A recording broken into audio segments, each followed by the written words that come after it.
5000 सालों बाद द्वारिका के समुद्र में मिला भगवान श्री कृष्ण का भव्य मूर्ति। जब वैज्ञानिकों ने समुद्र में बसी हुई द्वारिका नगरी को देखा तो सभी के रोंगटे खड़े हो गए। इतिहासकारों का कहना है द्वारिका शहर लगभग 5000 साल पुराना है। पुराणों में वर्णित कथाओं के अनुसार महाभारत युद्ध होने से तकरीबन 36 साल के बाद द्वारिका नगरी समुद्र में डूब गई थी। लेकिन द्वारिका नगरी के समुद्र में डूब जाने के पीछे 2 भयंकर श्राप बताए जाते हैं। आगे की वीडियो में हम दोनों श्रापों के बारे में आपको बताएंगे, जिनका ऐसा खतरनाक प्रभाव पड़ा कि भगवान श्री कृष्ण के वंशज भी नहीं बच पाए। लेकिन इस घटना की शुरुआत कैसे हुई, आखिर किस तरह एक मछुआरे के माध्यम से विशाल द्वारिका नगरी की खोज हुई, तो चलिए उसकी शुरुआत करते हैं। आगे बढ़ने से पहले द्वारिकाधीश के सच्चे भक्त कमेंट बॉक्स में राधे राधे जरूर लिखिएगा। महाभारत के जमाने का ये शहर, जिसकी केवल कल्पना ही की जा सकती है, अगर वास्तविकता में वह हमें देखने को मिल जाए तो फिर तो यह क्या ही रोमांचक होगा। मदनलाल नाम का एक मछुआरा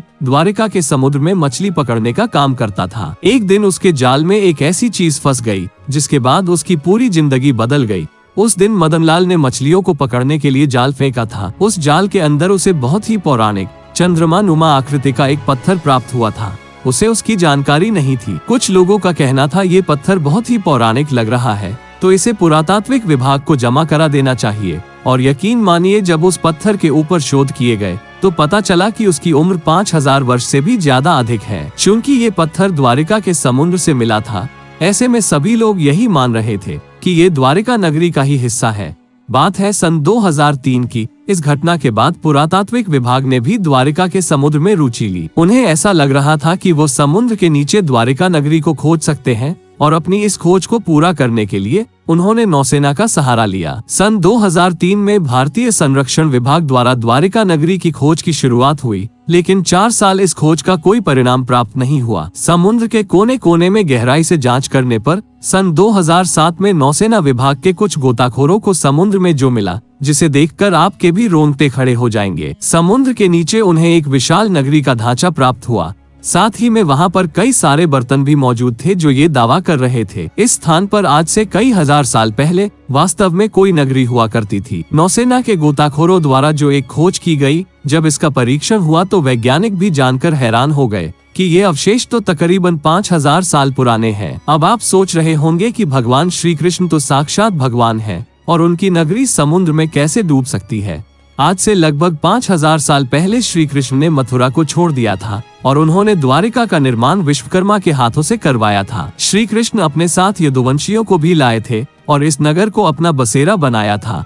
द्वारिका श्री कृष्ण की कर्मभूमि मानी जाती है, जिस पर उन्होंने 36 वर्षों तक शासन किया। द्वारिका के समुद्र में डूब जाने के पीछे 2 श्राप हैं। पहला श्राप, महाभारत युद्ध के बाद कौरवों की माता गांधारी ने महाभारत के इस पूरे युद्ध के लिए भगवान श्री कृष्ण को जिम्मेदार ठहराया। उन्होंने श्री कृष्ण को श्राप दिया कि जिस तरह कौरवों के वंश का नाश हुआ है, ठीक उसी तरह पूरे यदुवंश का भी नाश हो जाएगा। और दूसरा जो श्राप है, प्रचलित कथाओं के अनुसार माता गांधारी के अलावा दूसरा श्राप ऋषियों द्वारा श्री कृष्ण के पुत्र साम को दिया गया था। दरअसल महर्षि विश्वामित्र, कण्व, देवर्षि नारद आदि द्वारिका पहुँचे थे। यहाँ यादव कुल के कुछ युवकों ने ऋषियों के साथ बहुत मजाक किया था। वे श्री कृष्ण के पुत्र साम को स्त्री वेश में ऋषियों के पास ले गए और कहा कि बताइए, क्या ये स्त्री गर्भवती है और इसके गर्भ से आखिर क्या पैदा होगा। जिसके बाद ऋषि अपमान से क्रोधित हो उठे और उन्होंने श्राप दिया कि श्री कृष्ण का ये पुत्र ही यदुवंशी कुल का नाश करने के लिए एक लोहे का मूसल बनाएगा, जिससे सारे यदुवंशियों का अंत हो जाएगा। जिसके बाद एक एक यदुवंशी का अंत होने लगा। सब आपस में लड़कर ही नष्ट हो गए। बचे थे केवल भगवान श्री कृष्ण। भागवत पुराण में बताया गया है कि एक दिन भगवान श्री कृष्ण पीपल के पेड़ के नीचे विश्राम कर रहे थे। तब जरा नाम के एक लकड़हारे द्वारा भगवान श्री कृष्ण को एक हिरण समझकर उन पर तीर से प्रहार किया गया, और वो तीर आकर भगवान श्री कृष्ण के पैर की उंगली में लगा। जिसके बाद उन्होंने अपना देह त्याग किया और उनकी मृत्यु हो गई।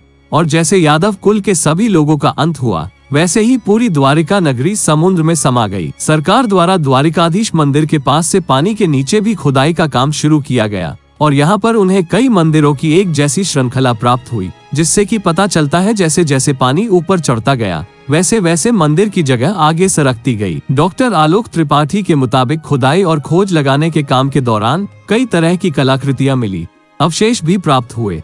सुंदर रंगीन वस्तुएं भी मिली जिनमें कई रसायन इस्तेमाल किए गए हैं, जिसके बाद वैज्ञानिकों द्वारा 500 से अधिक कलाकृतियां और अलग अलग नमूनों को एकत्रित किया गया। और सबसे बड़ी चौंकाने वाली बात तो ये थी कि इनकी उम्र और समुद्र के अंदर जो अवशेष मिले थे उनकी उम्र लगभग बराबर थी, यानी 5000 साल से भी ज्यादा। इस घटना के बाद से सब लोग आश्वस्त हो चुके थे कि समुद्र के नीचे सचमुच में द्वारिका नगरी आज भी मौजूद है।